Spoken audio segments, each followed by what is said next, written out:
What do you use this thing? There's a left and right. So the bottom two buttons. Okay. I'm not really using slides though, so.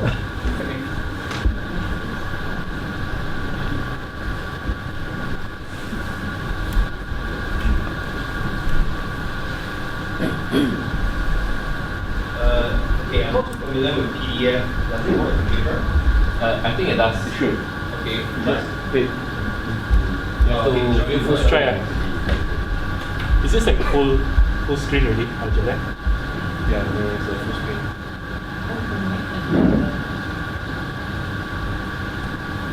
Try? Yay. Awesome. Alright, sweet, thank you. No need lah, it's okay. Right, good afternoon everyone. Hi, my name is Raihan. I'm from Void Deck Games.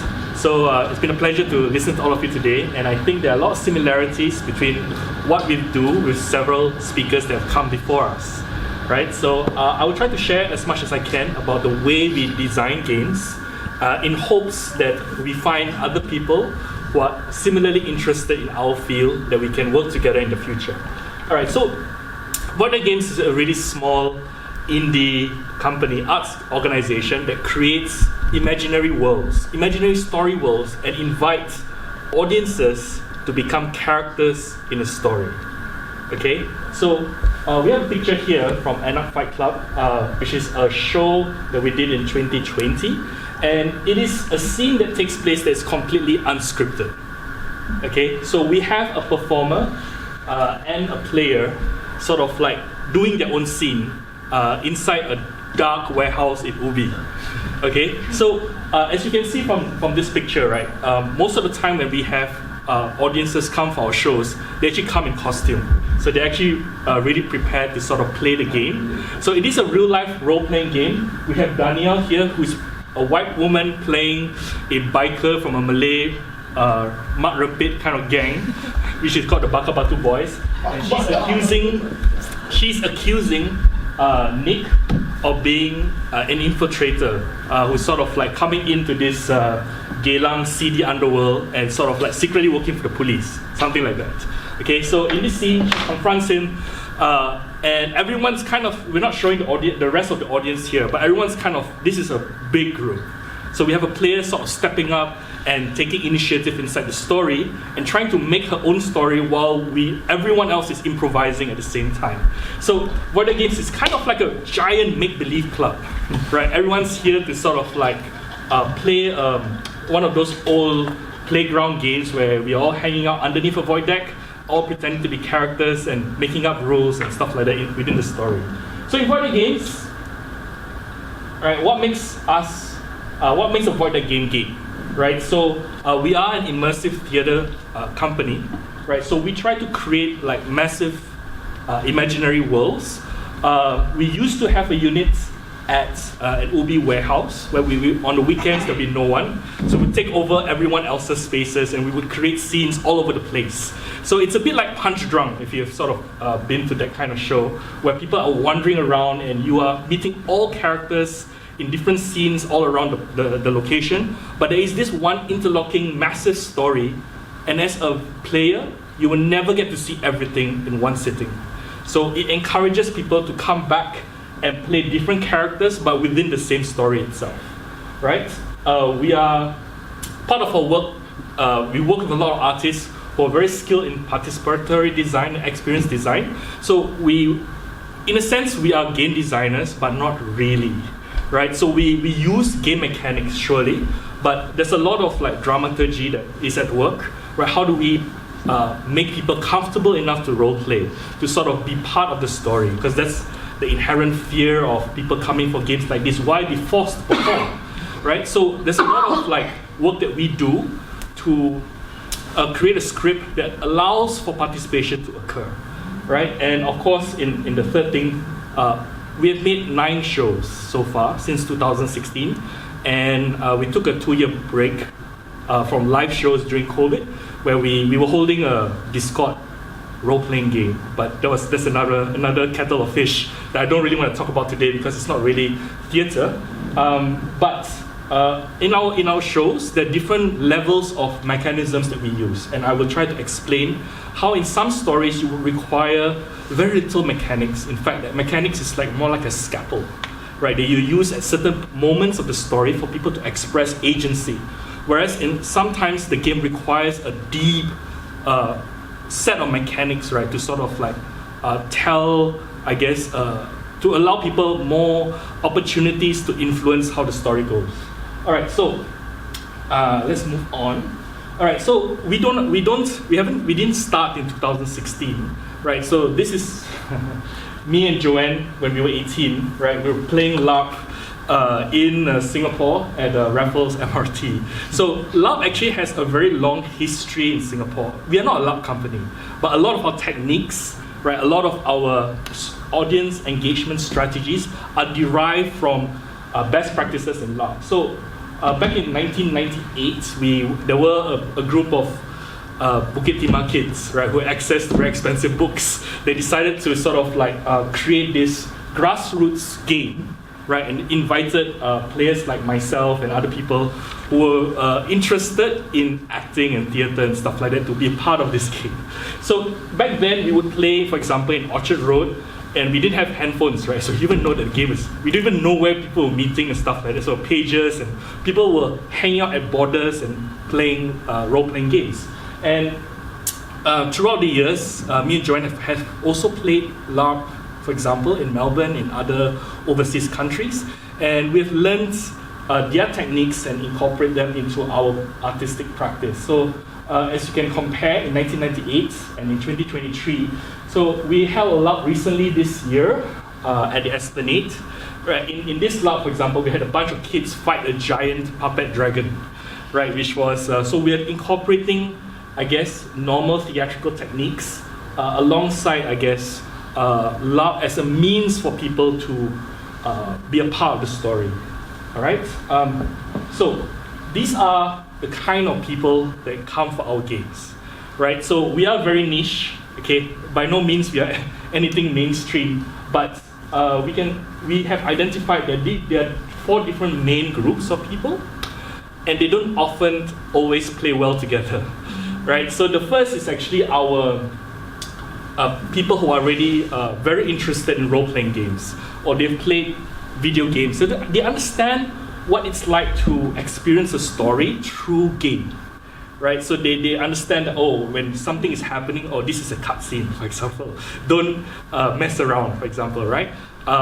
Whereas like a person who doesn't know how games tell stories, they may not know when to step in. When can I come in and say something, for example? Right, so gamers, they are a very important subset of players, but we often don't, so they are often the first adopters for our games, but we don't want, as an arts organization, we want to make sure that we have a much wider appeal beyond this very small group of people, right? In recent years, Joanne and I have been making too much work, probably with kids, family and kids, because that's where the money is. Yeah, right. So we've been getting a lot of commissions to do family and kids stuff, and we've adopted the way that we tell stories for a much younger audience. And kids, they love role playing, right? But I do miss the chance to tell agier stories, stories with a bit more nuance.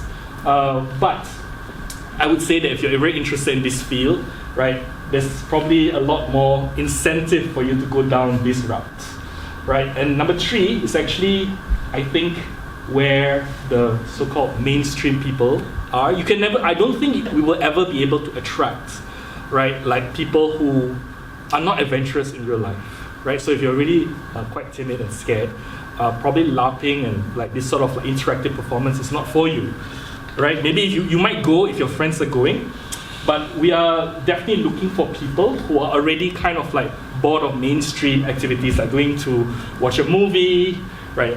Makan, that kind of stuff, right? And you want to do something really strange, like going to a vampire rave at Ubi, right? So if that's, that kind of stuff appeals to you, then and you will go to some weird place to play a game. So those are the kind of people that we are looking for. And the last one is we would call them cosplayers, but they're not really cosplayers. They're just basically people who would like to dress up as characters, right? So we don't really attract those anime group of people, right? But we do attract a large number of people, of women, who have a lot of very expensive dresses, right? And like they want to express their creativity through dressing up as a character. So these are, just to explain later why we do the things we do. So these are the four main groups of players, but we don't, I feel anyway, that you can only design maybe for two out of the four at any one time. Because, for example, families and gamers definitely don't mix well, right? So maybe families and cosplayers are okay, because I think the kids will be quite interested to see what's going on. Okay, so anyway, we move on. All right, so I'm going to share with you some of our design principles, but this is not an exhaustive list by any means of the imagination. Right, so the first is, like, we have to create a world that people want to visit. So this is what I mean by world building and conceptualization. So this is often the starting point. As a self-producing artist who does this full time, right? So we need to make sure that people want to come to our shows.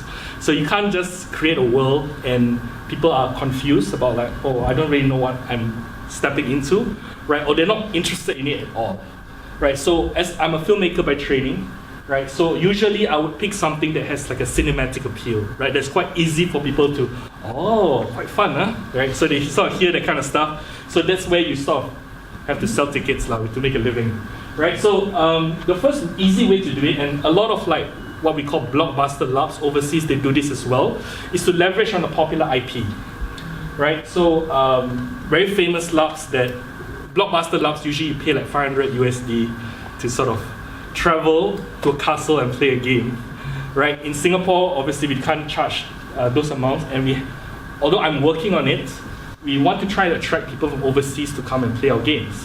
So people need to know what the IP is. So there's a lot of like famous labs that revolve from Harry Potter, around Witcher, right? Around Battlestar Galactica, right? So for our own version, so we use the Vampire the Masquerade IP, which a lot of people from the 1990s, they know of this game, right? And then basically people sort of come and play the game.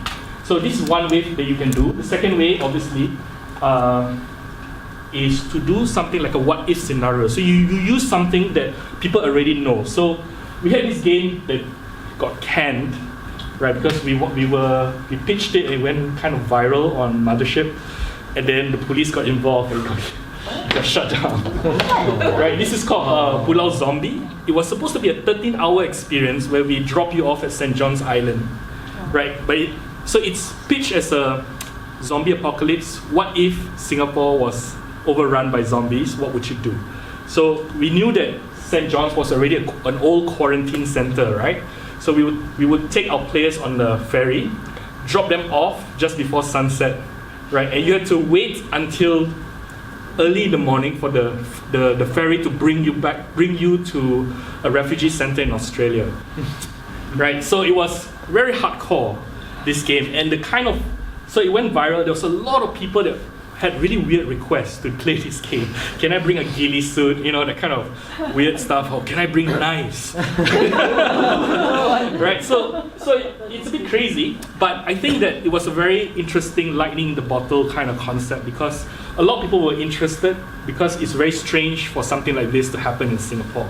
So when we create a world, you need to make something that really excites them, right? And the last example that I have, right, is something that we did this year, which is Changeling. And this was a bit more conceptual, in the sense that what if you went into the mind of a child who went missing in the 1990s, right? So you would travel into this world that's trapped in time. So you had all these young kids who have never seen a green plastic soldier in their life, or they haven't really seen what Onde Onde is, kind of thing. So they would travel into this ogre village, and you sort of like walk into the mind of a child called Nadine. So this is your starting point. You decide what kind of world you want to make, and then you sort of come up with a creative pitch and invite people to come in. All right, so once you have that idea, it's time to create a story, right? So story is, unfortunately, is quite integral to why people would want to stay inside the world once they've entered it. So the key thing here is to give people stakes, right? So like, because everyone has to suspend disbelief, and but from my experience, there are always going to be some trolls inside your game, right? They will try to poke at holes in your new reality and try to see whether anyone will break character, right? So in a story, we want to give people a role within the world, and we want to give them things to do, right? So I'm quite in the past when we did End Up Fight Club, Dance of the Dead, and stuff like that. A lot of these stories were devised because we had very fast turnarounds. So what I would do is to grab a bunch of actors, right? So I'll tell them, okay, this is the big meta story, right? This is what's going to happen from start to the end. So we would break people up, and then I will appoint mini directors for each scene, and then they would devise scenes with each other, and then I would come in and sort of, kind of like what Ray is doing with his group as well, right? And actors are really passionate, and then they start owning their characters, and they will naturally they will expand what they want to do with their characters in their scenes. And I think it's quite important for actors to feel a sense of ownership over parts of the world, right? And sort of like bring different viewpoints into the story. But since the pandemic, I decided to level up my own skills. So I've chosen to write more sort of structured scenes for my shows. But of course, I think the devising component is still very important during rehearsals. So just to show you, so in our games, there is no one way to play the game. So when you come into the world, you will never see the whole thing, and depending on what you do, the ending of the game will always change, right? So we do have this, if you see the flowchart on our left, actually this is something that we would put inside the cast room. So during the show, depending on what people do, the actors will refer to this chart to see where the story is going, right? It's not perfect, this system, because usually the director like myself will be on comms and kind of like imagine you have 40, 50 players all thinking that they're main characters of the story, right? So everyone's doing stuff, right, trying to influence the show, and then you have to make a call which way the story is going to go. So it's not so set in stone, right? So sometimes something amazing will happen in every show, right? Some player would do something ridiculous and crazy that we never planned for, but it's very important for the cast and the show director to be very malleable so that players will keep coming back and to play the game, right? So this is one tool that we have. So the other thing is that once you have a story, I'm not going to go into the intricate details of how to write a compelling interactive script, right? But just as an overview, story is really important so that people feel that they own something in this world and they can change the world, all right? And you actually need a strong cast of characters. So these are NPCs. So in this show, you can see that there's an Onde Onde character, right, interacting with a kid, right, from our Changeling show. There's Fares as Salim Palun, the biker gang that I was talking to you about, right? He's standing before the body of a traitor, and then in this scene, the players will go onto the body, they'll slit the throat of the dummy, and then blood will spurt out in the scene. So it's very visceral, the kind of games that we run, and we have a post-apocalyptic story in the warehouse in Mutants and Mayhem. So the key thing about NPCs is that you need to provide different viewpoints of the story. So players, sometimes they'll be shy, right? So they may believe in something, we should do this. So they grow attached to certain characters that embody how they feel in the story. So even if they're afraid to speak up, this character can what do you think we should do, for example? And then the player would be incentivized to say something or to act, right? So the characters have to form their own sort of they have to form their own relationships and conflicts within the story. Right, we are moving on. So this is the gamification element that I feel needs to be something that serves the story. So the gamification cannot be too dense because people will start feeling like this, I need to win the game, and which is against the spirit of what we're trying to do inside the live role-playing game. So we do have traditional character sheets. So in Dance of the Dead, for example, we are oppressing the players, right, until at the climax of the show, a bunch of players will break into the art gallery and start vandalizing our set. Right, they will start spray painting the princess gallery of very precious paintings, and I guess different shows will require different elements of how to interact with the world. So, in many ways, it's very difficult for players to talk and to sort of like, when I was showing you the picture of Danielle interacting with a character, right? Most players would feel too shy to do it. So we need to find other means of like, how can I express my individuality and my creativity without sort of like standing up here and making a big speech. So there are different ways in the story for you to do it. So you can, for example, in Dance of the Dead, you'll be told that there's a chance for you to take revenge. So you go inside the gallery and vandalize it. In Forgotten Fragments, you assemble, you go into archaeological dig and you assemble artifacts.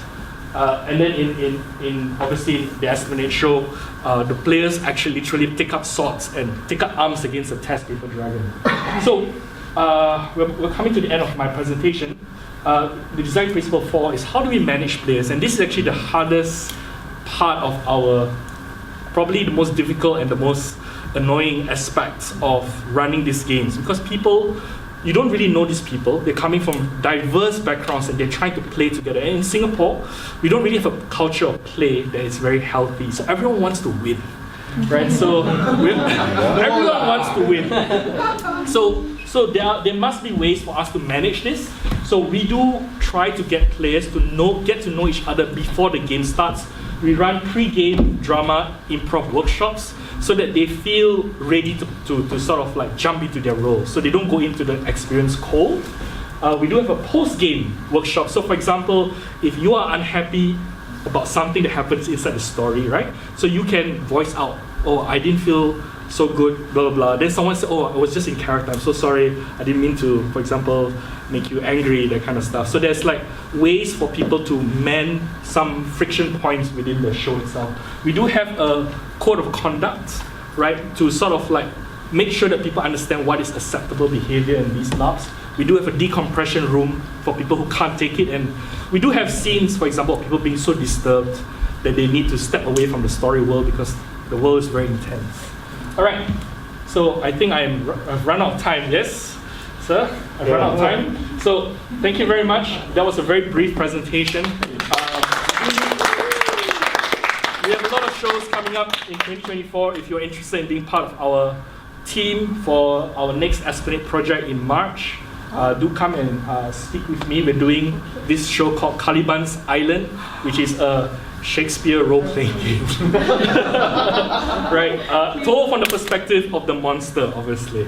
Right? So we're very interested in working with artists, not just for the game jam, but beyond the game jam, because we're very interested in sort of like learning how you do your work, and how we can sort of work together to create something really magical and amazing. All right, thank you.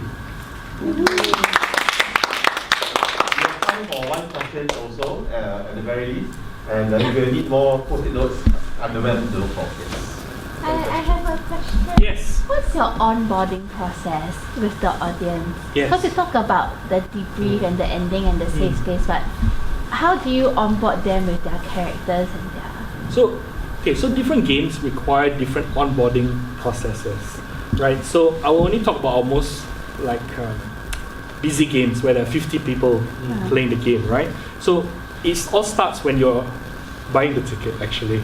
So there's a cast list of characters. So I want to join this clan, for example, or this faction. So we give them costuming tips. We give you like what your role is within the world, right? And then basically you get a sort of a document after that, after you signed up with our code of conduct, all that kind of stuff. But then when you come into the world, right, into the game, we introduce you to the people you're playing with. So it's very important for us that the people see their other players as fellow players and not enemies later. Because in our games, there's always a lot of like multi-factional wars between the different factions, right? So we don't want people to, we don't want the lab to implode as a result of interplayer sort of factions sort of building up and that kind of stuff. So to answer your question more succinctly, we provide them with information about what to expect within the game. We tell them there's no pressure to perform, because most of the time, people that come for these games that don't have any role-playing experience, what they do is they stand at the back. Right? And then there are all these old players that will sort of perform. And these people that are standing at the back and watching, they always come back to play the game again. Because they're like, I should have said that. I should have done this, I should have said that, right? So they'll come back again, right, and they'll play the game again. And they say, hey, it's very different from the first game because something else happened. So they'll come back and play the game again, that kind of stuff. So that's the way the game sort of evolves to how people are sort of like doing within the context of the story. Yeah.